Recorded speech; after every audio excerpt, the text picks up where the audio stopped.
অজানা জগৎ ততই জেগে ওঠে। আমি রিপন, আর আপনি দেখছেন রাতের অজানা জগৎ। আজকের গল্পটা আমি নিজে বানাইনি, এটা আমাকে পাঠানো হয়েছে একটা ইমেইলের মাধ্যমে। ইমেইলটা এসেছিল kgp_unknown57@gmail.com নামে একটা আইডি থেকে। সাবজেক্ট লাইনে শুধু লেখা ছিল, আমি মানুষকে ভালোবেসে ভুল করেছি। প্রথমে আমি গুরুত্ব দিইনি, কিন্তু যখন মেইলটা খুলে পড়লাম তখন বুঝলাম এই গল্পটা অন্যরকম। মেইলটা পাঠানো হয়েছিল ভারতের পশ্চিমবঙ্গের খড়পুর এলাকার পাশের একটা ছোট গ্রাম থেকে। গ্রামের নাম চন্দ্রপুর। আর যে এই ঘটনা আমাকে পাঠিয়েছে সে দাবি করেছে তার জীবনের সবচেয়ে বড় ভুল ছিল একটা মেয়েকে ভালোবাসা। কারণ সে মেয়েটা মানুষ ছিল না। চন্দ্রপুর খড়পুর শহর থেকে প্রায় 8-10 কিলোমিটার দূরে একটা ছোট নিরিবিলি গ্রাম। দিনে খুব সাধারণ মনে হলেও রাত নামলেই গ্রামের চেহারা পুরো বদলে যায়।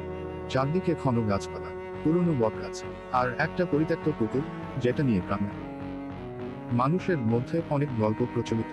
গ্রামের বয়স্ক লোকেরা বলে এই পুকুরটা শুধু পানি না, এটার নিচে অন্য একটা জগৎ আছে।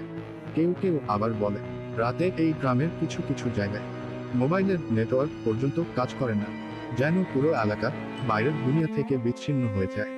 এই গ্রামেই থাকতো। গল্পটা যে পাঠিয়েছে তার নাম ছিল আরিফ। একদম সাধারণ একটা ছেলে, কলেজে পড়তো, বন্ধু বান্ধব আড্ডা সবকিছু ছিল একদম স্বাভাবিক। কিন্তু সে জানতো না তার জীবন খুব শীঘ্রই এমন একদিকে মোড় নেবে যেখান থেকে ফিরে আসা সহজ না। আরিফ প্রথম মেয়েটাকে দেখে এক সন্ধ্যায় কলেজ থেকে ফেরার সময় গ্রামের সেই পুরনো পুকুরের পাশ দিয়ে যাচ্ছিল সে। হঠাৎ তার চোখে পড়ে একটা মেয়ে পুকুরের ধারে দাঁড়িয়ে আছে, সাদা কাপড়, খোলা চুল, আর মুখে এক অদ্ভুত শান্ত হাসি। মেয়েটাকে আগে কখনো দেখেনি আরিফ। এই গ্রামের নতুন নাকি মনে মনে ভাবল সে। কিন্তু অদ্ভুত ব্যাপার হলো মেয়েটা ঠিক যেন জানতো আরিফ তাকে দেখছে। সে ধীরে ধীরে মাথা ঘুরিয়ে সরাসরি তাকালো আরিফের চোখে। সেই চোখ স্বাভাবিক ছিল না, মনে হচ্ছিল তার চোখের ভেতরে কিছু একটা লুকানো আছে। আরিফ সেদিন আর কিছু বলেনি, কিন্তু সেই রাত থেকে তার জীবনে অদ্ভুত কিছু ঘটতে শুরু করে। পরের দিন একই সময় একই জায়গায় আবার মেয়েটাকে দেখলো আরিফ। এইবার সাহস করে এগিয়ে গেল। তোমার নাম কি জিজ্ঞেস করলো সে। মেয়েটা একটু হাসলো। নাম জানলে তুমি ভয় পাবে। ভয় পাবো কেন? কারণ আমি তোমাদের মতো না। এই কথাটা শুনে আরিফ একটু থমকে গেল, কিন্তু অদ্ভুতভাবে তার ভয় লাগেনি, বরং একটা অজানা টান অনুভব করছিল সে। ধীরে ধীরে তাদের কথা বলা শুরু হলো, বন্ধুত্ব হলো, তারপর ভালোবাসা। কিন্তু গ্রামের মানুষজন খেয়াল করতে শুরু করলো আরিফ আগের মতো নেই। সে একা একা কথা বলে, রাতে বাড়ির বাইরে চলে যায়। আর সবচেয়ে ভয়ঙ্কর ব্যাপারটা হলো কেউ কোনোদিন ওই মেয়েটাকে আরিফ ছাড়া দেখতে পায়নি। তখনই গ্রামের এক বৃদ্ধ লোক বলেছিল ও মেয়েটা মানুষ না, ওরা জিনের ঘরের।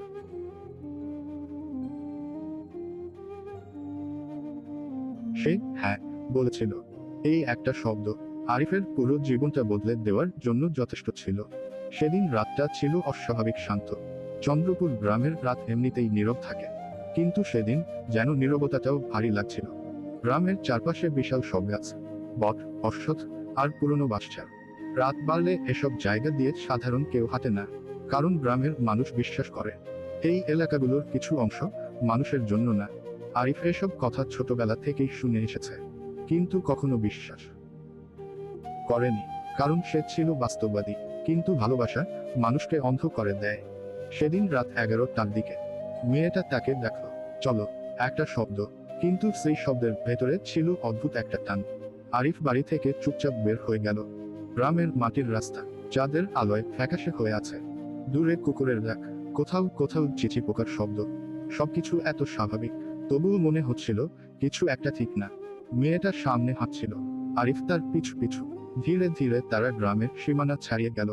চন্দ্রপুরের শেষ প্রান্তে একটা পুরনো এলাকা আছে। লোকেরা একে বলে কালো বাগান। এই জায়গাটা নিয়ে অনেক গল্প আছে। কেউ বলে এখানে রাতে অদ্ভুত আলো দেখা যায়, কেউ বলে মানুষ ঢুকে আর বের হয় না। আরিফ এসব কিছুই ভাবছিল না, কারণ তার পুরো মনটা ছিল মেয়েটার দিকে। হঠাৎ মেয়েটা থেমে গেল। চারপাশে তখন ঘন অন্ধকার, চাঁদের আলো যেন সেখানে পৌঁছায় না। হাওয়া ঠান্ডা হয়ে গেল। মেয়েটা ধীরে ধীরে বলল, এখান থেকে আর পেছনে ফিরে তাকাবে না। আরিফ একটু থমকে গেল। কেন? মেয়েটা শুধু বলল, কারণ তুমি যদি পিছনে তাকাও তাহলে তুমি আর সামনে যেতে পারবে না। এই কথাটা শুনে আরিফের বুকের ভেতর কেমন একটা চাপা ভয় ঢুকে গেল।